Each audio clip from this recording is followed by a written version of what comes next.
Assalamualaikum warahmatullahi wabarakatuh. Apa kabar anak ibu sekalian?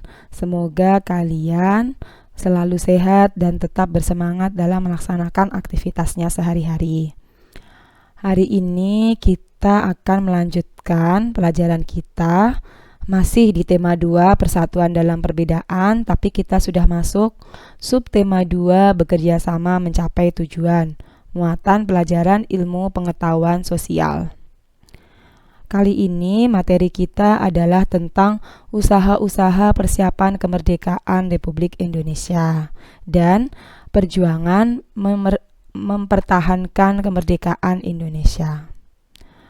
Pada minggu kemarin, Ibu sudah menjelaskan tentang peristiwa yang terjadi menjelang proklamasi kemerdekaan. Nah, ternyata di balik peristiwa itu masih banyak juga peristiwa-peristiwa yang terjadi di negara kita yang berkaitan dengan persiapan kemerdekaan tersebut. Dimulai dari pada saat Jepang menjanjikan kemerdekaan kepada bangsa kita.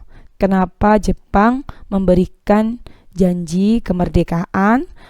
Karena Jepang ingin bangsa kita membantunya dalam peperangan. Sehingga Jepang memberikan janji kemerdekaan ini. Janji kemerdekaan ini diwujudkan dengan dibentuknya sebuah lembaga untuk mempersiapkan kemerdekaan, yaitu BPUPKI. BPUPKI memiliki kepanjangan Badan Penyelidik Usaha-Usaha Persiapan Kemerdekaan Indonesia, atau dalam bahasa Jepangnya Dokuritsu-junbi Chosakai. BPUPKI dibentuk pada tanggal 1 Maret 1945. Dengan ketuanya adalah Dr. Rajiman Weddiodiningrat dan didampingi oleh dua wakilnya, yaitu Ichiban Ase dari Jepang dan R.P. Suroso. BPUPKI memulai sidangnya yang pertama pada tanggal 28 Mei sampai 1 Juni tahun 1945. Pada sidang pertama ini dibahaslah dasar negara, yaitu yang kita kenal sekarang sebagai Pancasila. Pada saat sidang pertama ini ada 3 tokoh yang mengajukan rumusan dasar negara. 3 tokoh tersebut, yang pertama adalah Muhammad Yamin. Muhammad Yamin mengusulkan pada tanggal 29 Mei tahun 1945. Usulannya adalah peri kebangsaan, peri kemanusiaan, peri ketuhanan, peri kerakyatan, kesejahteraan rakyat. Yang kedua, Dr. Supomo. Beliau mengusulkan pada tanggal 31 Mei tahun 1945 dengan usulannya persatuan, kekeluargaan, keseimbangan lahir batin, musyawarah, keadilan sosial. Dan yang terakhir adalah Insinyur Soekarno. Usulannya disampaikan pada tanggal 1 Juni tahun 1945. Dengan rincian usulan kebangsaan Indonesia atau nasionalisme, peri kemanusiaan internasionalisme, mufakat atau demokrasi, kesejahteraan sosial, dan ketuhanan yang Maha Esa. Kelima sila ini diberi nama oleh Insinyur Soekarno dengan istilah Pancasila. Jadi istilah Pancasila ini mulai dimunculkan pada tanggal 1 Juni tahun 1945. Makanya sampai sekarang setiap tanggal 1 Juni kita memperingati hari lahirnya Pancasila. Ketiga usulan dasar negara tadi kemudian ditampung oleh BPUPKI.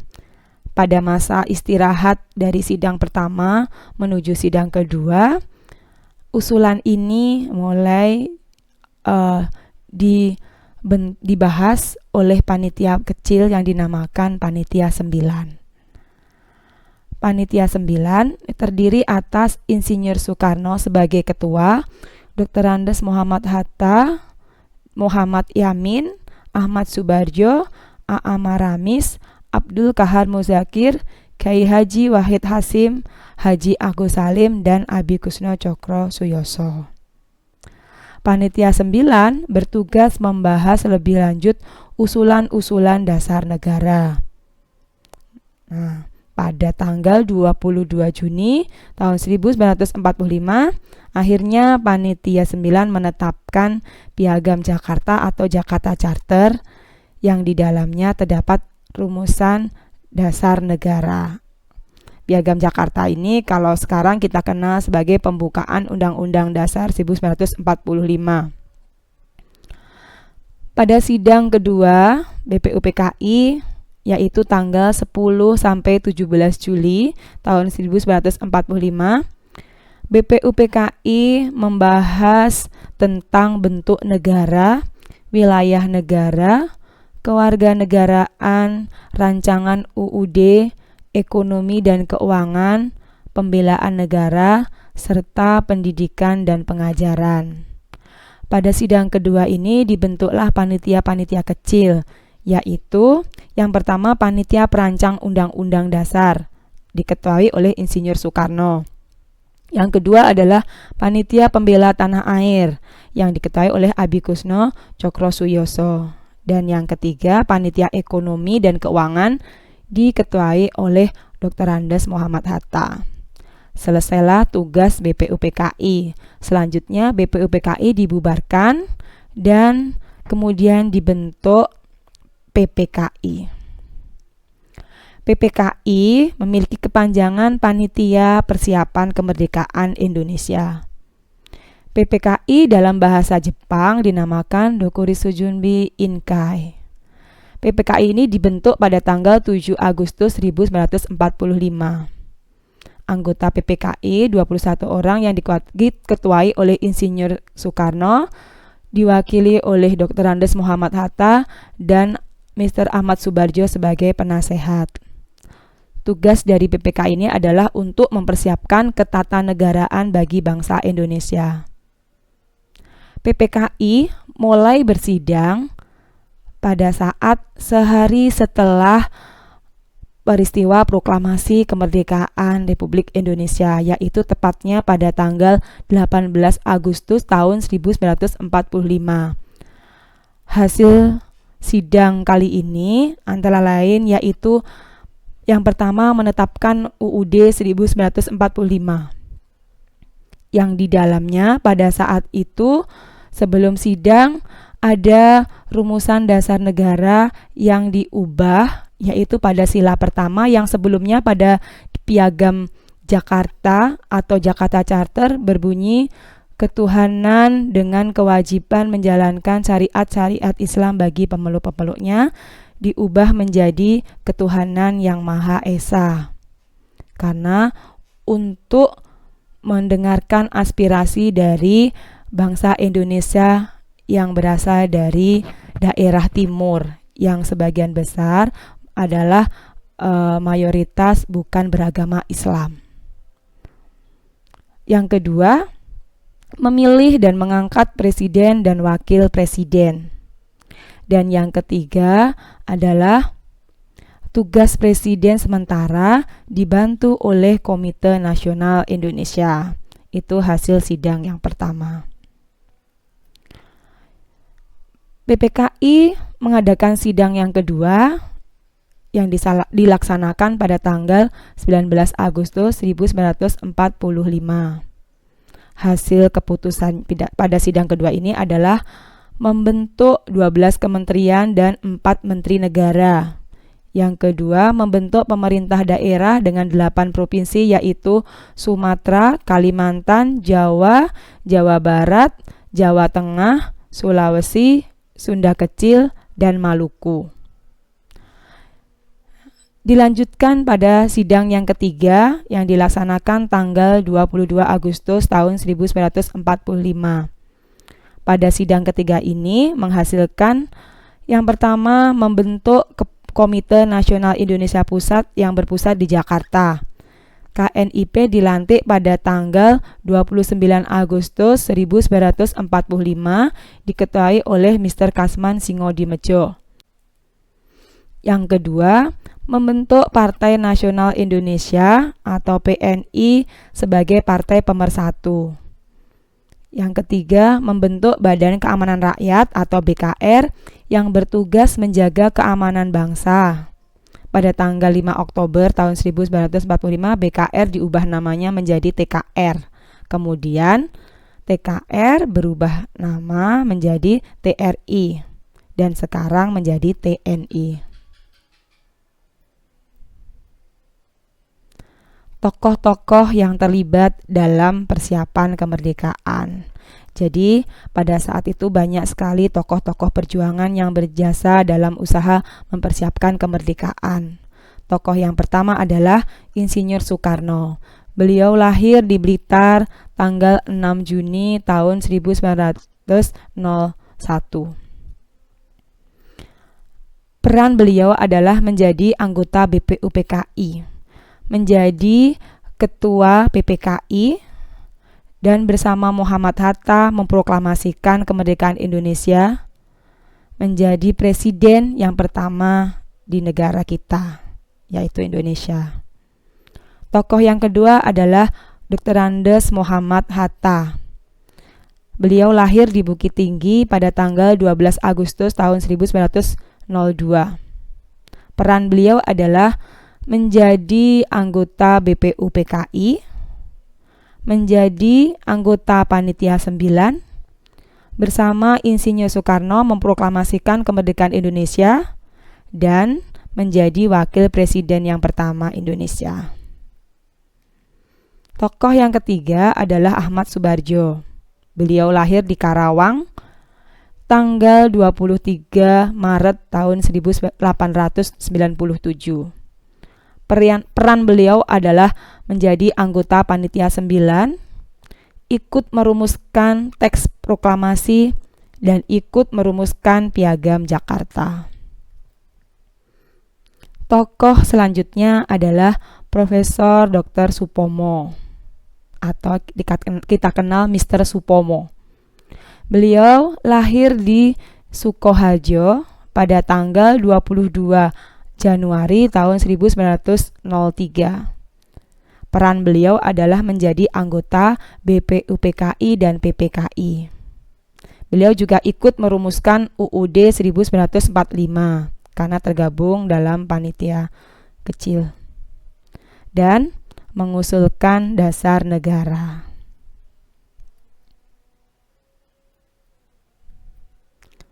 Tokoh selanjutnya adalah Muhammad Yamin. Beliau lahir di Sawah Lunto tanggal 24 Agustus tahun 1903. Beliau adalah seorang ahli hukum. Perannya adalah menjadi anggota BPUPKI, salah satu tokoh pengusul dasar negara, dan anggota Panitia 9. Tokoh yang terakhir adalah Dr. KRT Rajiman Wedyo Diningrat. Beliau lahir di Yogyakarta tanggal 21 April tahun 1879. Beliau adalah seorang dokter dan perannya adalah menjadi ketua BPUPKI.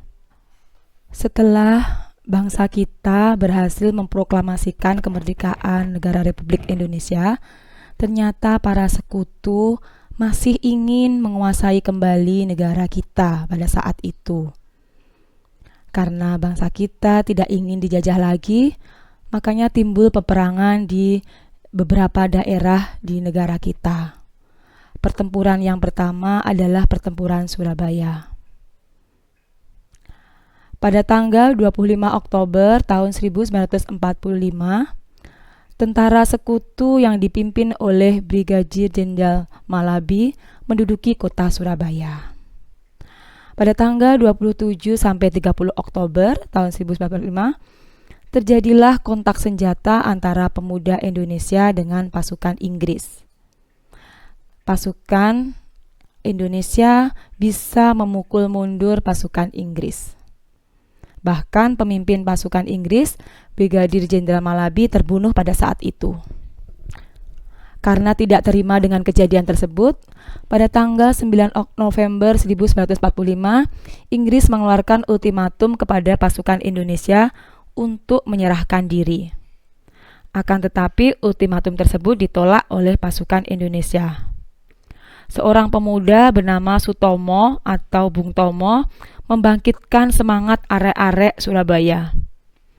Dan puncaknya tanggal 10 November tahun 1945 terjadilah pertempuran yang sangat dahsyat di Surabaya.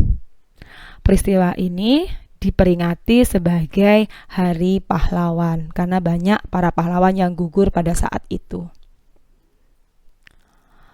Pertempuran yang kedua adalah Pertempuran Ambarawa. Pada tanggal 20 Oktober tahun 1945, tentara sekutu di bawah pimpinan Brigadir Battle mendarat di Semarang dengan maksud mengurus tawanan perang Belanda. Kedatangan sekutu ini ternyata diboncengi oleh Netherlands Indies Civil Administration atau NICA. NICA ini adalah pasukan Belanda. Namun ketika sekutu dan NICA telah sampai di Ambarawa dan Magelang, para tawanan tersebut justru dipersenjatai oleh mereka, sehingga menimbulkan kemarahan pihak Indonesia.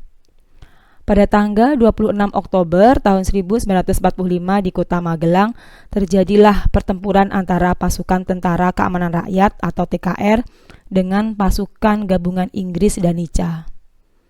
Insiden tersebut terhenti setelah Soekarno dan Brigadir Battle melakukan perundingan dan memperoleh kata sepakat.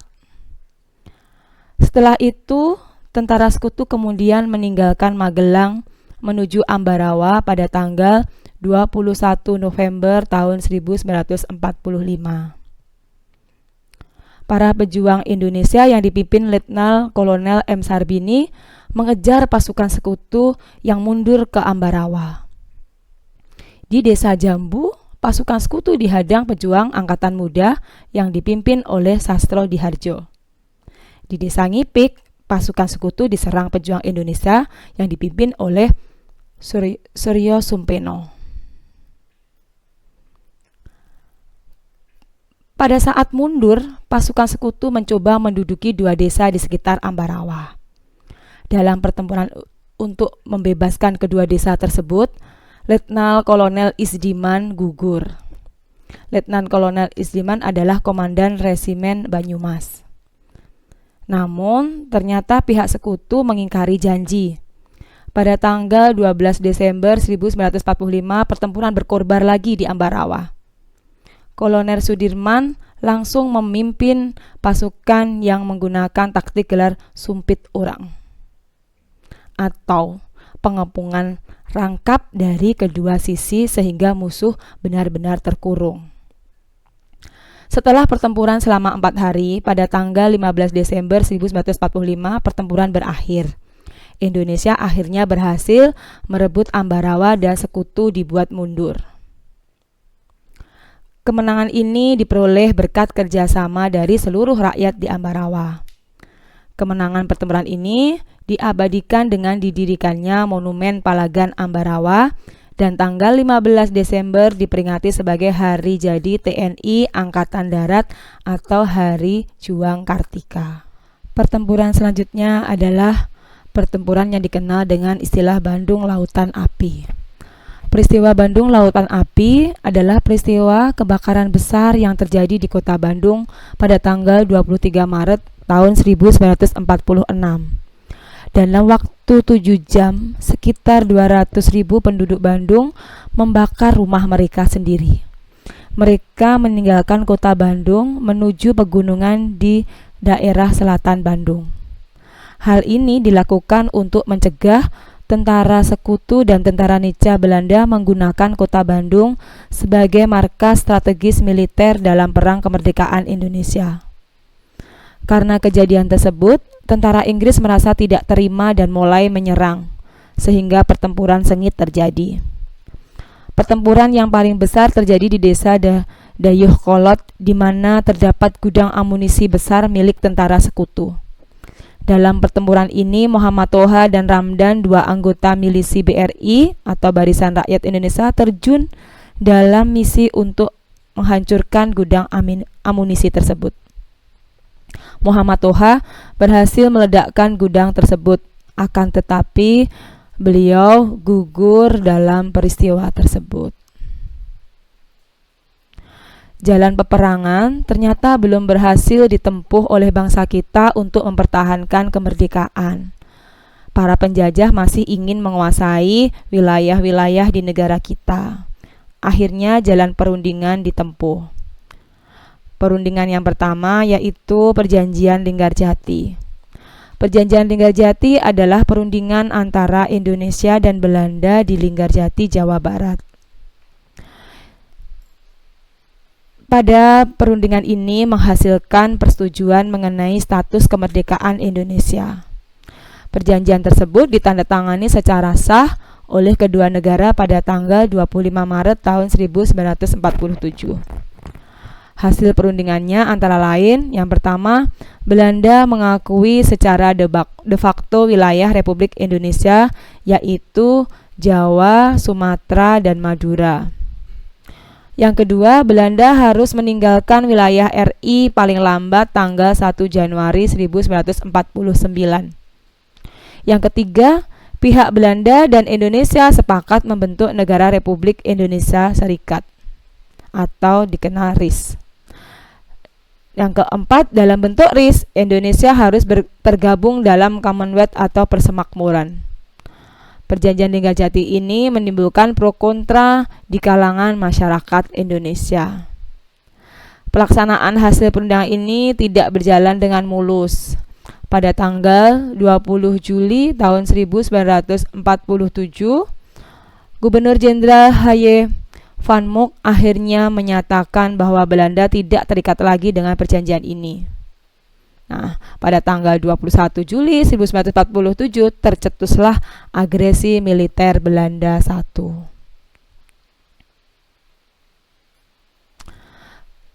Perundingan selanjutnya adalah Perjanjian Renville.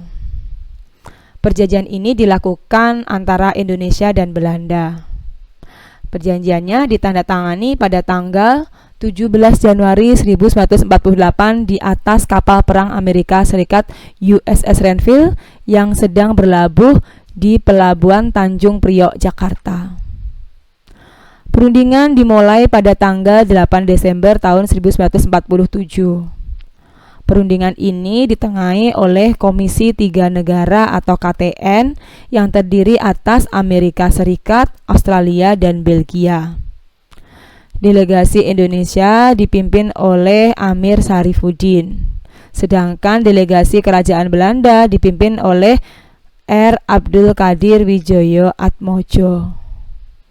Hasil dari perundingan ini antara lain, yang pertama, Belanda hanya mengakui Jawa Tengah, Yogyakarta, dan Sumatera sebagai bagian wilayah Republik Indonesia. Yang kedua, disetujuinya sebuah garis yang memisahkan wilayah Indonesia dan daerah pelabuhan pendudukan Belanda. Dan yang ketiga, TNI harus ditarik mundur dari daerah-daerah kantongnya di wilayah pendudukan di Jawa Barat dan Jawa Timur. Hasil perundingan ini masih merugikan bangsa kita. Bahkan Belanda masih juga melancarkan serangan atas wilayah Republik Indonesia. Penyerangan ini terjadi tanggal 19 Desember tahun 1948. Dikenal dengan agresi militer Belanda II. Pada saat itu, ibu kota Republik Indonesia yang dipindahkan dari Jakarta ke Yogyakarta juga diserang.